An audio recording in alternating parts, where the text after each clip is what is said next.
Dhe të marrim me radhë, flasim për çështjen Partizani, dhe cila në vetë përfshin një procedurë hetimi, një procedurë shpallje veprës penale, dhe kemi procedurën tashmë ku çështja ka kaluar në gjykim.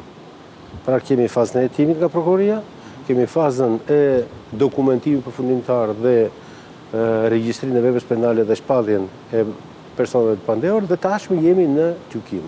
Natyrisht të treja këto duhen marrë të gjitha së bashku, sepse fenomeni nuk është gjykimi tashmë. Pjesë e gjykimit është pjesa fundore që ka konsumuar filozofinë e këtij procesi. Dhe në filozofi, çfarë kemi?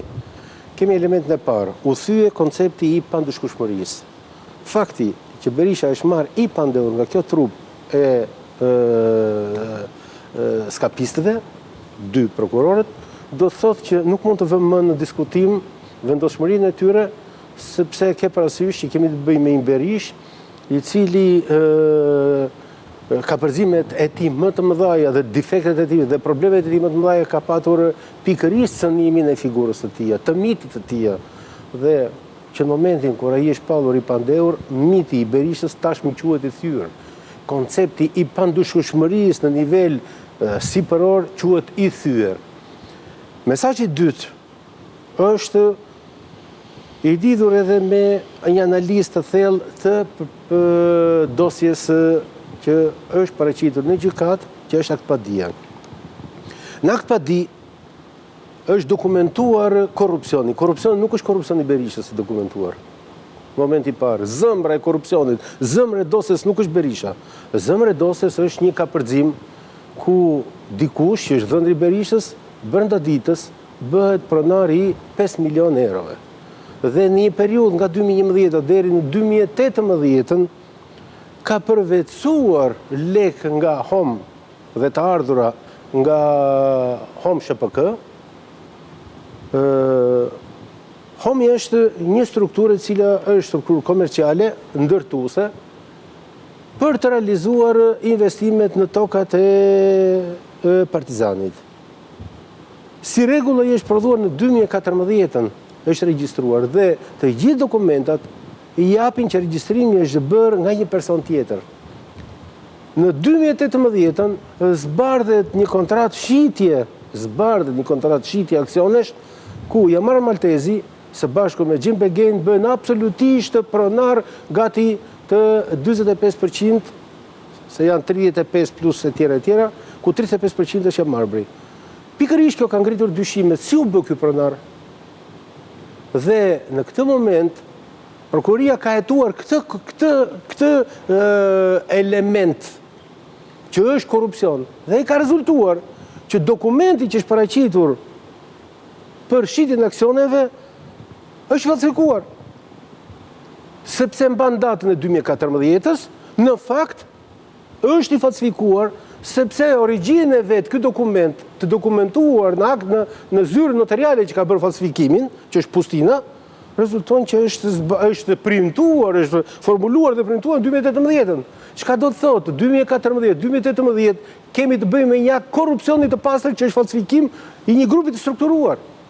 Po e thoni është jemi kushtet e një grupi strukturuar kriminal? Absolutisht, kjo e ka cilësuar dhe tani këtë pikërisht ky element ka ngjallur dyshimet e prokurorisë dhe është pyetur palë dhe thënë si u bëre ti aksioner, dhe personi që është themeluesi zyrtar i Home Planit deklaron që Jamar Maltezi është bërë aksioner me 35% së bashku me Gjim Begen me pjesën të rreth 20% një gjë e tillë, fal kontributit për sigurimin e tokës. Këtu fillon tani debati, po si e siguroi tokën ky? Sepse kjo është qytetar i lirë, i cili kishte vetëm 135 m2 tokë si ish pronar, po përsëri me 135% nuk mund të bëhesh pronar dhe aksioner i një sipërmarrjeje që është 20 milion dhe ti fitove 5 milion.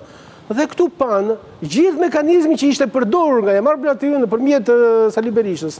Në dosje ka dhe një element tjetër që është shumë rëndësishëm, që nga 2014 deri 2023 Sali Berisha dhe familja Berisha është financuar mbi 300 milion nga Home Plani, që e lidh drejt për drejt tani Berishën me një akt korruptiv.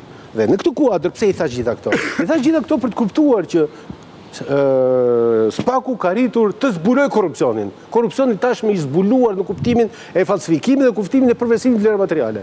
Por bashkëpunëtorët në këtë korrupsion fillojnë tani dhe zbërthejnë dhe vinë deri tek Berisha. Mesazhi i tretë që jepet, që është shumë i rëndësishëm, goditet miti i vendimeve kolegjiale.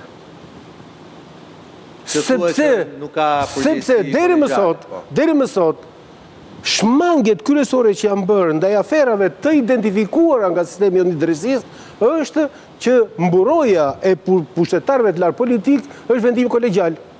Dhe thot, vendim kolegjial nuk ka përgjegjësi. Por përsëri në legjislacionin ton ka vendimet kolegjiale që prodhojnë korrupsion janë penalizueshme.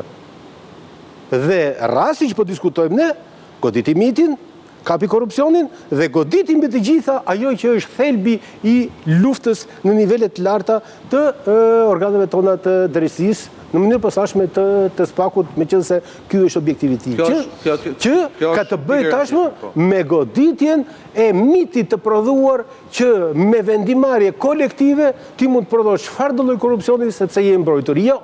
Në qoftë se kapet korrupsioni, dhe korrupsioni është produkt i një vendimi kolektiv, atëherë dhe kjo është në rastin kur për shembull në rastin e prezumuar Berishës që ka përfituar familjarët e tij, apo dhe mund të përfiton dhe dikush tjetër. Pra në çdo rast bie miti apo bie atëherë që në momentin e parë, kur një vendimarrje kolektive prodhon korrupsion, që ka ky moment të gjithë autorët. Pra s'ka lidhje nuk ka lidhje, s'ka të bëjë. Berisha, atëherë unë e kapa fenomen këtë, nuk e kapa individualisht.